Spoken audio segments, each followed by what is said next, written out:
President Lyndon Johnson delivered his final State of the Union address to Congress on January 14, 1969, less than a week before the inauguration of his successor, Republican Richard Nixon. The speech served as his goodbye to the American people, as he did not give a farewell speech. President Johnson spoke about what he saw as his accomplishments, including the passage of the Voting Rights Act and the creation of Medicare. And he expressed hope that negotiations would result in peace in Vietnam. Our coverage of the 50-minute address comes from CBS News.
My distinguished colleagues of the Congress, I have the high privilege and the distinct honor, not only officially but personally to me, of presenting to you the President of the United States.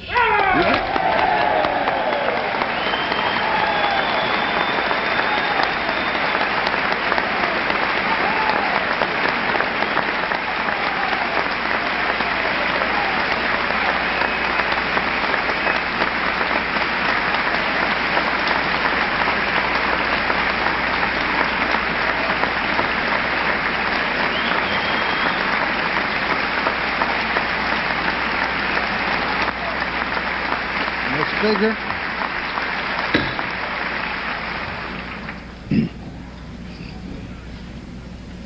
Thank you very much.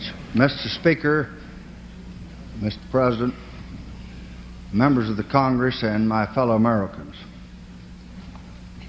For the sixth and the last time, I present to the Congress my assessment of the State of the Union. I shall speak to you tonight about challenge and opportunity, and about the commitments that all of us have made together that will, if we carry them out, give America our best chance to achieve the kind of a great society that we all want. Every president lives not only with what is, but with what has been and what could be.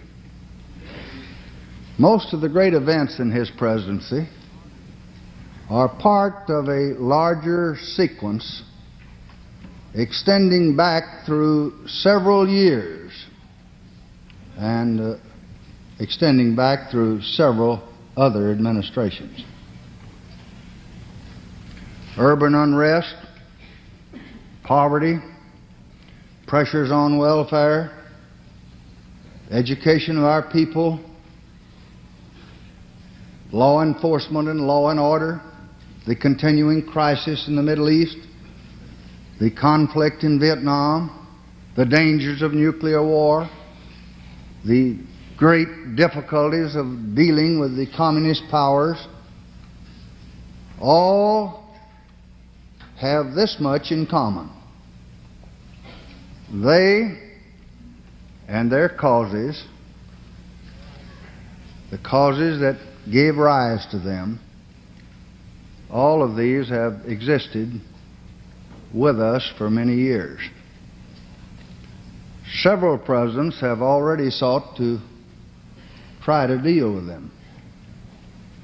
One or more presidents will try to resolve them or try to contain them in the years that are ahead of us.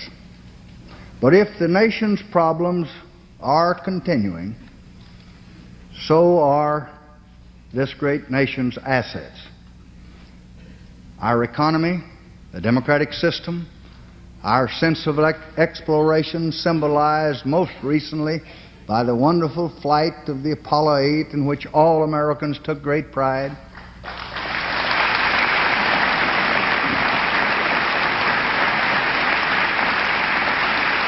And the good common sense and sound judgment of the American people and their essential love of justice.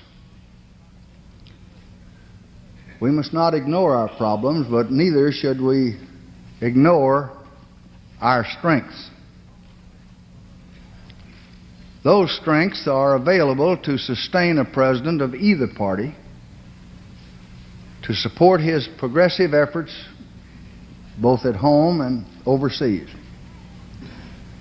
Unfortunately, the departure of an administration does not mean the end of the problems that this administration has faced.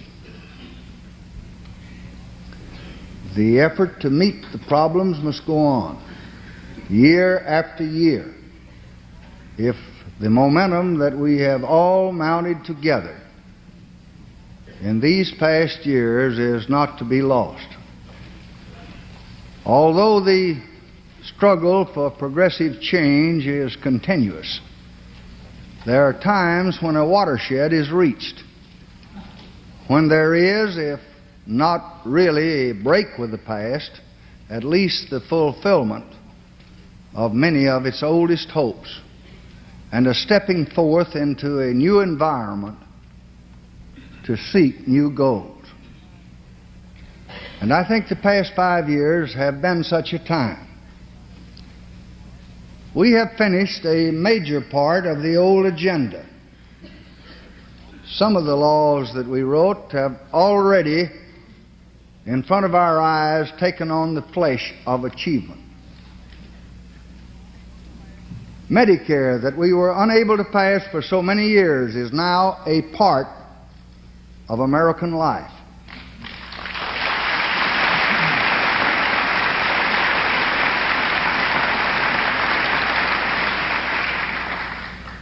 Voting rights and the voting booth that we debated so long back in the 50s, and the doors to public servants are open at last to all Americans regardless of their color.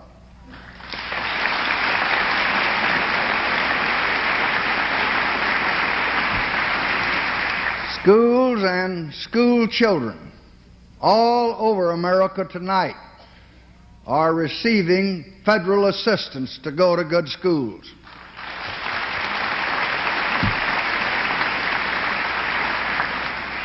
And preschool education, Head Start, is already here to stay.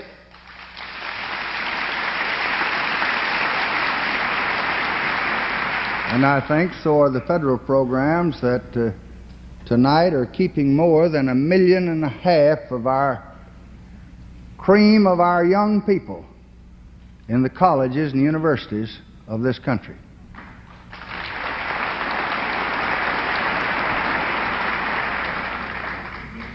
Part of the American earth, not only in description on a map, but in the reality of our shores and our hills and our parks and our forests and our mountains, has been permanently set aside for the American public and for their benefit.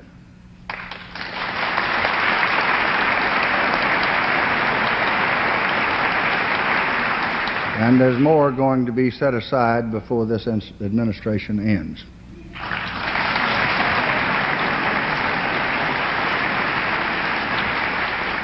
$5 million Americans have been trained for jobs in new federal programs. And I think it's most important that we all realize tonight that this nation is close to full employment, with less unemployment than we've had at any time in almost 20 years.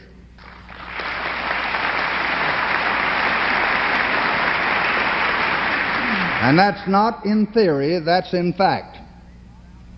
Tonight the unemployment rate is down to 3.3%. The number of jobs has grown more than 8.5 million in the last 5 years. And that's more. And that's more than in all the preceding 12 years.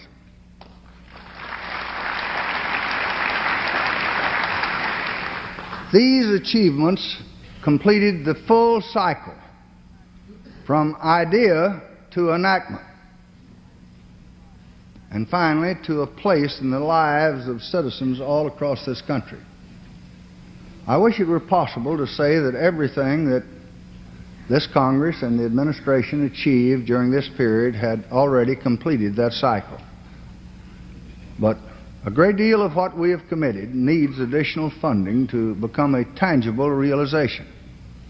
And yet, the very existence of these commitments, these promises to the American people made by this Congress and by the executive branch of the government, are achievements in themselves, and failure to carry through on our commitments would be a tragedy for this nation.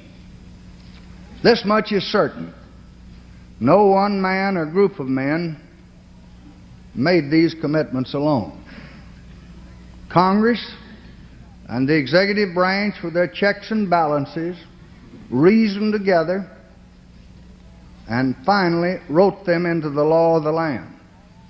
And they now have all the moral force that the American political system can summon when it acts as one. They express America's common determination to achieve goals. They imply action. In most cases, you have already begun that action, but it is not fully completed, of course. Let me speak for a moment about these commitments, and I'm going to speak in the language which the Congress itself spoke when it passed these measures. I'm going to quote from your words. In 1966, Congress declared that improving the quality of urban life is the most critical domestic problem facing the United States. 2 years later, it affirmed the historic goal of a decent home for every American family. That's your language. Now, to meet these commitments, we must increase our support for the Model Cities program, where blueprints of change are already being prepared in more than 150 American cities.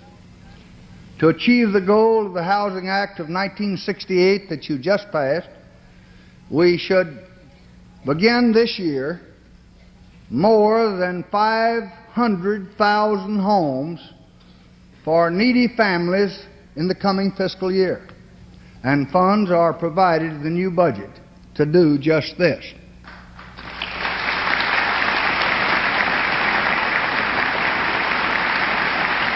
And this is almost 10 times the average rate of the past 10 years.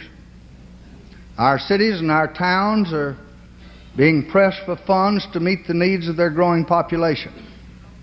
So I believe an urban development bank should be created by the Congress.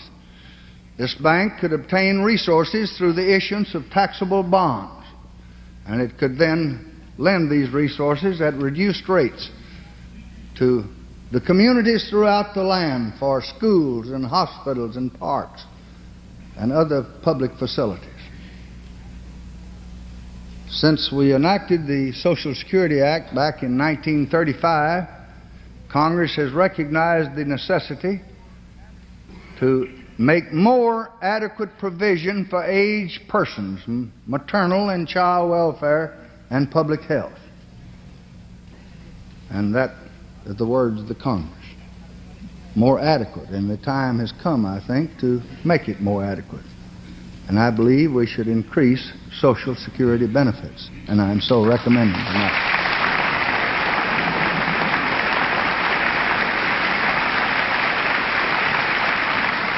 Suggesting that there should be an overall increase in benefits of at least 13%. And those who receive only the minimum of $55 should get $80 a month. Our nation, too, is rightfully proud of our medical advances. But we should remember that our country ranks 15th among the nations of the world in its infant mortality rate. I think we should assure decent medical care for every expectant mother and for their children during the first year of their life in the United States of America.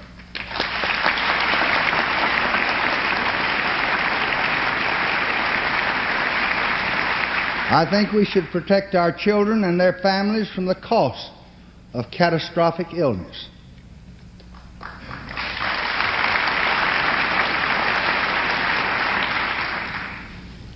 And as we pass on from medicine, I think nothing is clearer to the Congress than the commitment that the Congress made to end poverty. Congress expressed it well, I think, in 1964 when they said, "It is the policy of the United States to eliminate the paradox of poverty in the midst of plenty in this nation, this the richest nation in the world." The anti-poverty program has had many achievements. It also has some failures. But we must not cripple it after only 3 years of trying to solve the human problems that have been with us and have been building up among us for generations. I believe the Congress this year will want to improve the administration of the poverty program by reorganizing portions of it and transferring them to other agencies. I believe, though, it will want to continue until we have broken the back of poverty, the efforts we're now making throughout this land.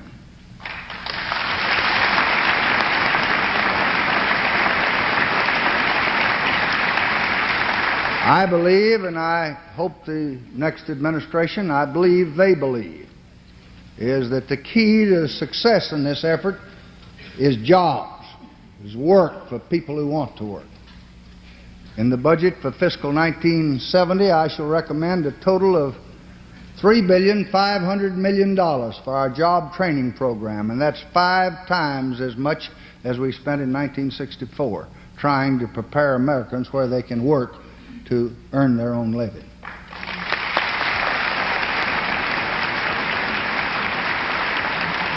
The nation's commitment in the field of civil rights began with the Declaration of Independence. They were extended by the 13th and 14th and 15th Amendments, and they have been powerfully strengthened by the enactment of 3 far-reaching civil rights laws within the past 5 years that this Congress in its wisdom passed. On January the 1st of this year, the Fair Housing Act of 1968 covered over 20 million American homes and apartments. The prohibition against racial discrimination in that act should be remembered, and it should be vigorously enforced throughout this land.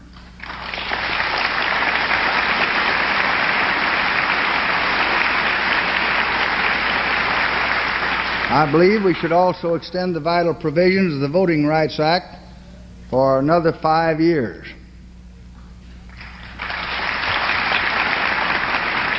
In the Safe Streets Act of 1968, Congress determined to assist state and local governments in reducing the incidence of crime. This year, I am proposing that the Congress provide the full $300 million that the Congress last year authorized to do just that.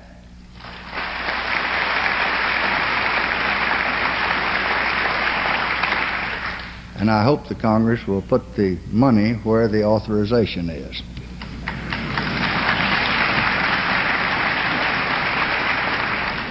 I believe this is an essential contribution to justice and to public order in the United States. And I hope these grants can be made to the states and they can be used effectively to reduce the crime rate in this country. But all of this is only a small part of the total effort that must be made, I think, chiefly by the local governments throughout the nation, if we expect to reduce the toll of crime that we all detest. Frankly, as I leave the office of the presidency, one of my greatest disappointments is our failure to secure passage of a Licensing and Registration Act for firearms.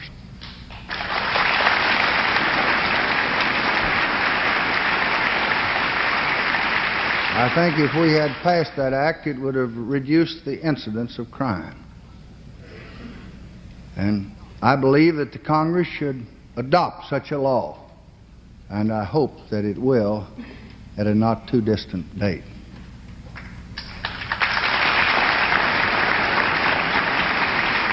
In order to meet our long-standing commitment to make government as efficient as possible, I believe that we should reorganize our postal system along the lines of the Capitol Report.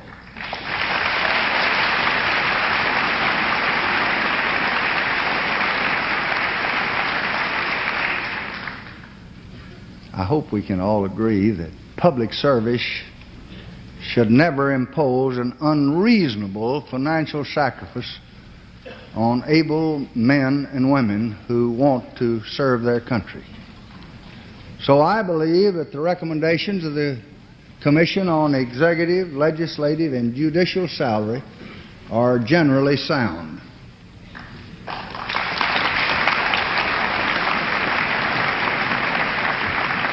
Later this week, I shall submit a special message which I reviewed with the leadership this evening, containing a proposal that has been reduced and has modified the Commission's recommendation to some extent on the congressional salaries.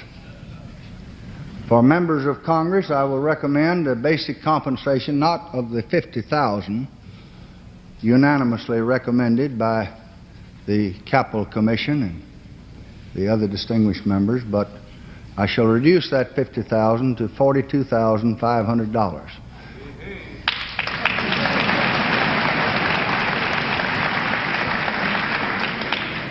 and I will suggest that Congress appropriate a very small additional allowance for official expenses so that members will not be required to use their salary increase for essential official business.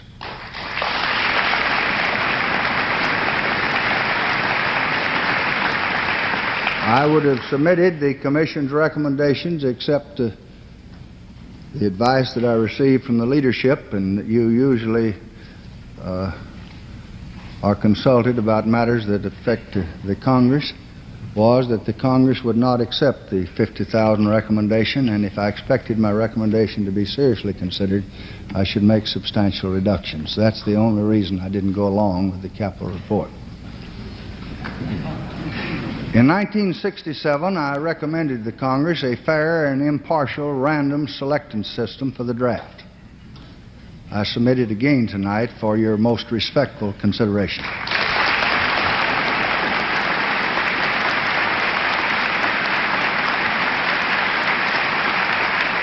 And I know that all of us recognize that most of the things we do to meet all of these commitments I talk about will cost money. And if we maintain the strong rate of growth that we've had in this country for the past 8 years, I think we shall generate the resources that we need to meet these commitments. We have already been able to increase our support for major social programs, although we've heard a lot about not being able to do anything on the home front because of Vietnam. But we have been able, in the last 5 years, to increase our commitments for such things as health and education from $30 billion in 1964 to $68 billion in the coming fiscal year. That's more than double, and that's more than it's ever been increased in the 188 years of this republic, notwithstanding Vietnam.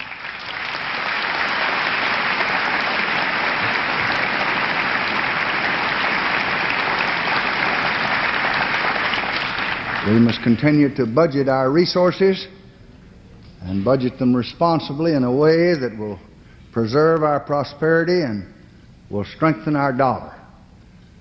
Greater revenues and the reduced federal spending required by Congress last year have changed the budgetary picture dramatically since last January when we made our estimates. At that time, you'll remember that we estimated we'd have a deficit of $8 billion. Well, I'm glad to report to you tonight that the fiscal year ending June 30th, 1969, this June, we are going to have not a deficit, but we're going to have a $2.4 billion surplus.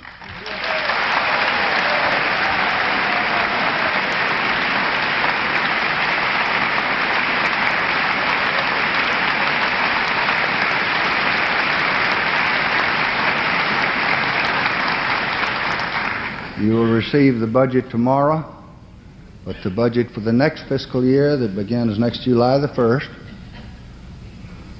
that you will want to examine very carefully in the days ahead, it will provide a $3.4 billion surplus.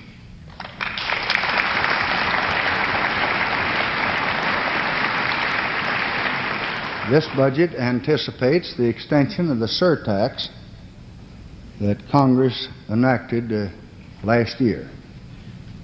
I have communicated with the President-elect Nixon in connection with this policy and continuing the surtax for the time being. I want to tell you that both of us want to see it removed just as soon as circumstances will permit. But the President-elect has told me that he has concluded that until his administration and this Congress can examine the appropriation bills and each item in the budget and can ascertain that the facts justify permitting the surtax to expire or to reduce, he, Mr. Nixon, will support my recommendation that the surtax be continued.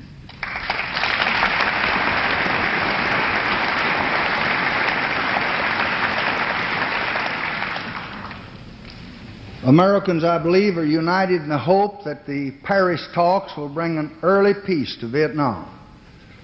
And if our hopes for an early settlement of the war are realized, then our military expenditures can be reduced and very substantial savings can be made to be used for other desirable purposes as the Congress may determine.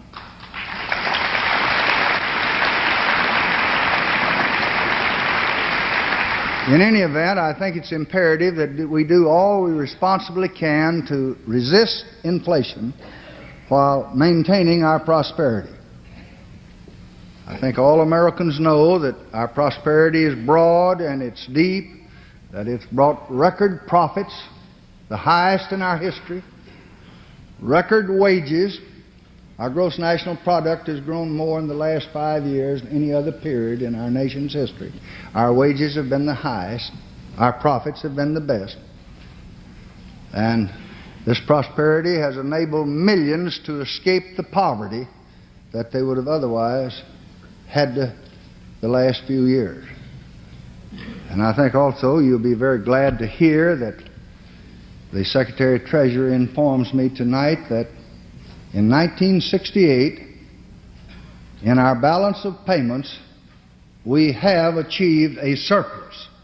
It appears that we have, in fact, done better this year than we've done in any year in this regard since the year 1957.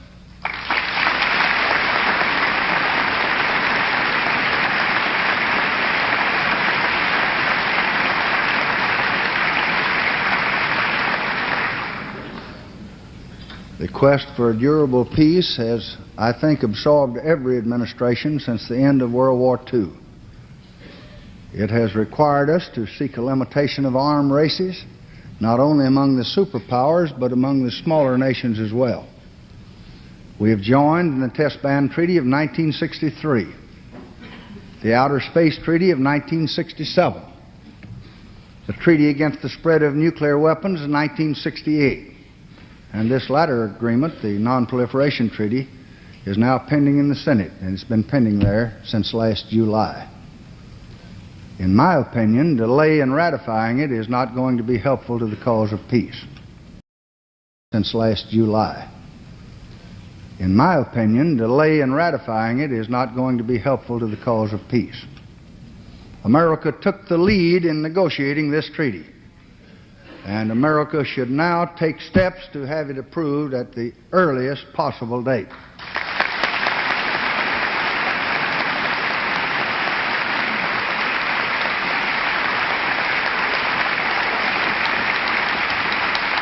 And until a way can be found to scale down the level of arms among the superpowers, mankind cannot view the future without fear and great apprehension. So I believe that we should resume the talks with the Soviet Union about limiting offensive and defensive missile systems. And I think they would have already been resumed except for Czechoslovakia and our election this year. It was more than 20 years ago that we embarked on a program of trying to aid the developing nations. We knew then that we could not live in good conscience as a rich enclave on an earth that was seething in misery. And during these years there have been great advances made under our program, particularly against want and hunger. And although we were disappointed at the appropriations last year, we thought they were woefully inadequate. This year I'm asking for adequate funds for economic assistance in the hope that we can further peace throughout the world. I think we must continue to support efforts in regional cooperation. Among those efforts, that of Western Europe has a very special place in America's concern. The only course that's going to permit Europe to play the great role, the world role that its resources permit, is to go forward to unity. I think America remains ready to work with the united Europe, work as a partner on the basis of equality. For future The quest for peace, I believe, requires that we maintain the liberal trade policies that have helped us become the leading nation in world trade. That we strengthen the international monetary system as an instrument of world prosperity, and that we seek areas of agreement with the Soviet Union where the interests of both nations and the interests of world peace are properly served.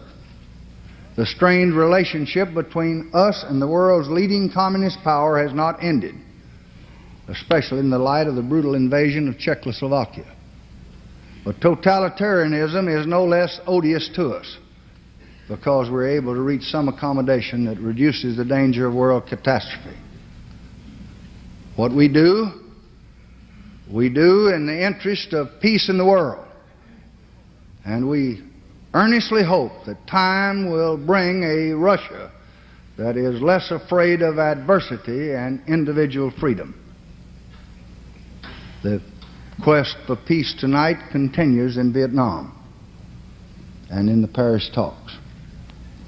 I regret more than any of you know that it has not been possible to restore peace to South Vietnam. The prospects, I think, for peace are better today than at any time since North Vietnam began its invasion into its regular forces more than 4 years ago.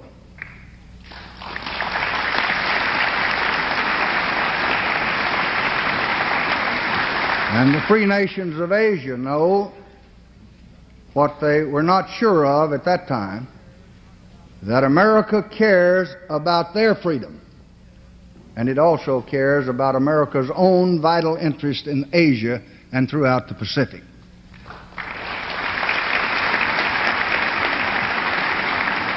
The North Vietnamese know that they cannot achieve their aggressive purposes by force.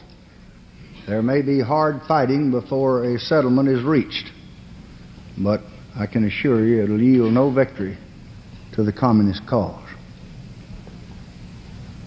I cannot speak to you tonight about Vietnam without paying a very personal tribute to the men who have carried the battle out there for all of us.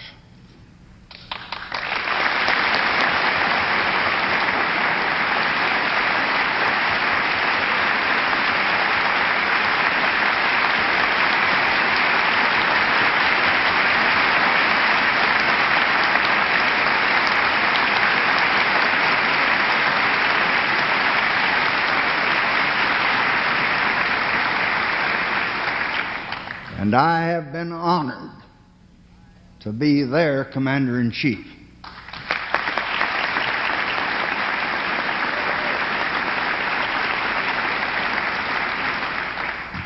The nation owes them its unstinting support while the battle continues, and its enduring gratitude when their service is done.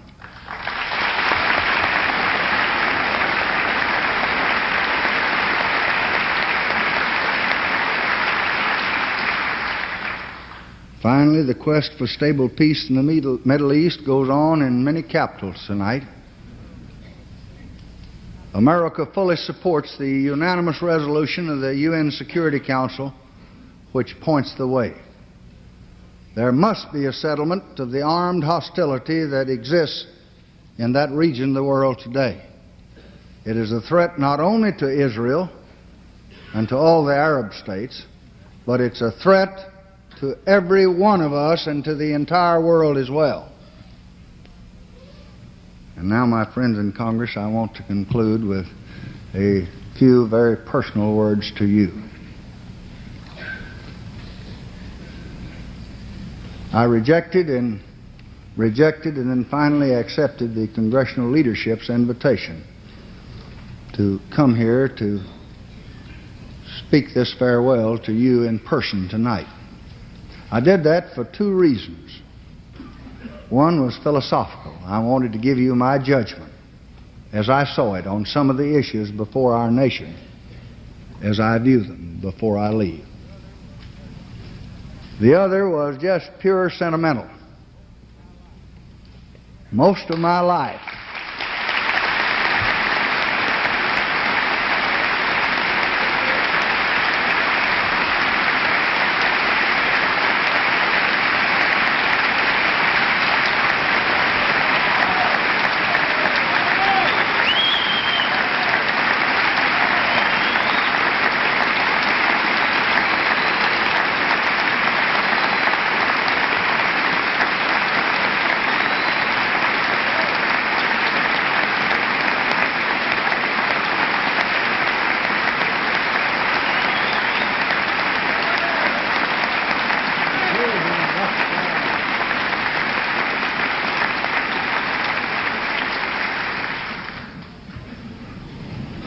Most all of my life as a public official has been spent here in this building. For 38 years since I worked on that gallery as a doorkeeper in the House of Representatives, I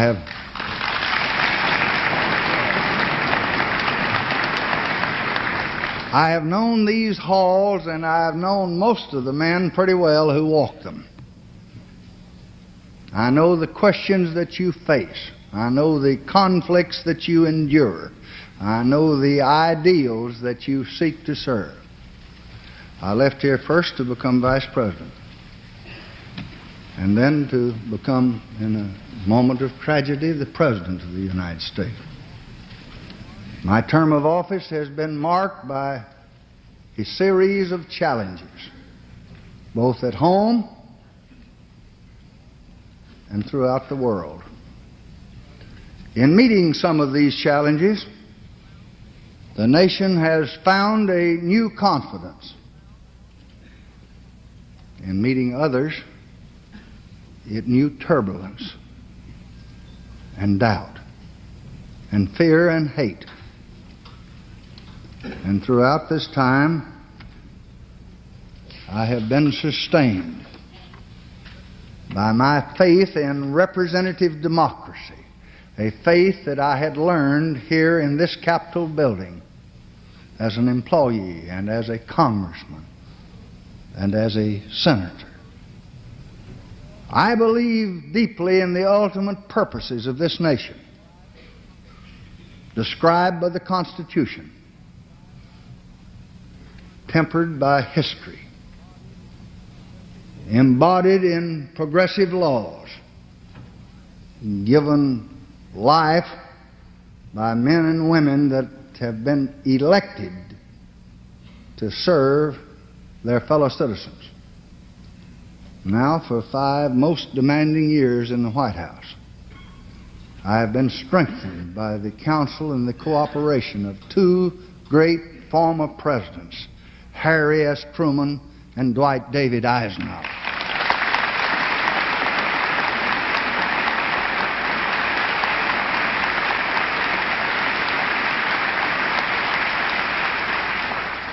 I have been guided by the memory of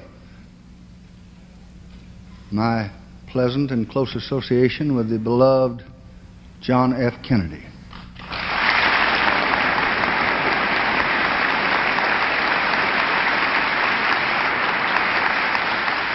And with our greatest modern legislator, Speaker Sam Rayburn.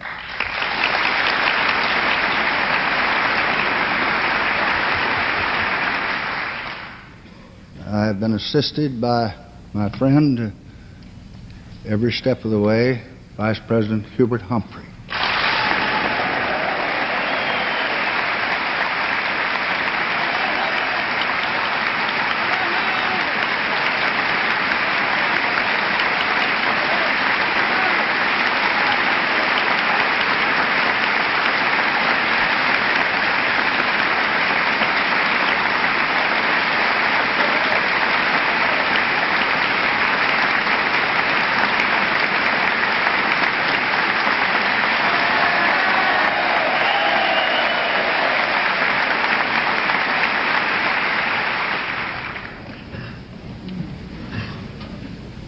I'm so grateful that I've been supported daily by the loyalty of Speaker McCormick and Majority Leader Albert.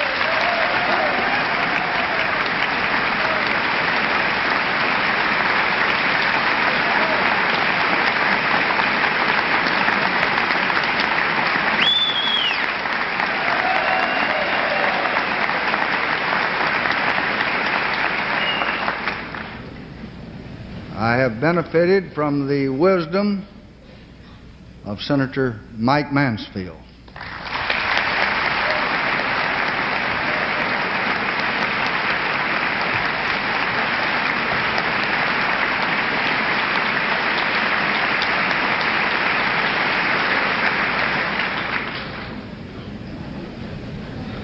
And I'm sure that I have avoided many dangerous pitfalls by the good common sense counsel of the President Pro Tem of the Senate, Senator Richard Brevard Russell.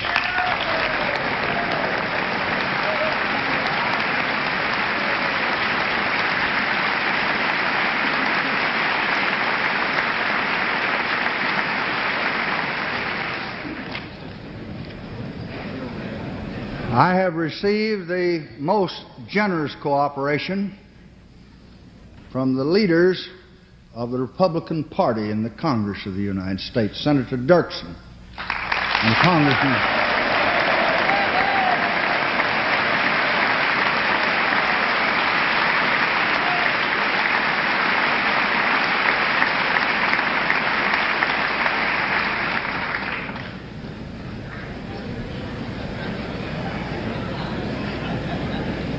and Congressman Gerald Ford, the minority.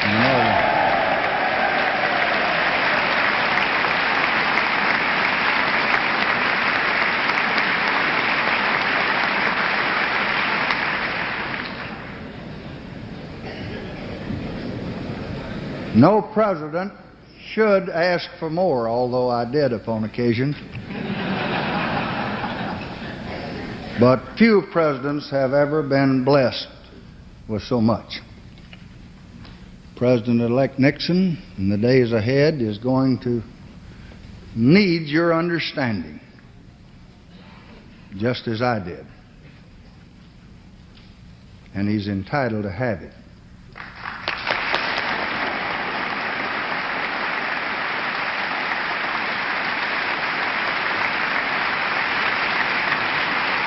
And I hope every member will remember that the burdens he will bear as our president will be borne for all of us. Each of us should try not to increase these burdens for the sake of narrow personal or partisan advantage.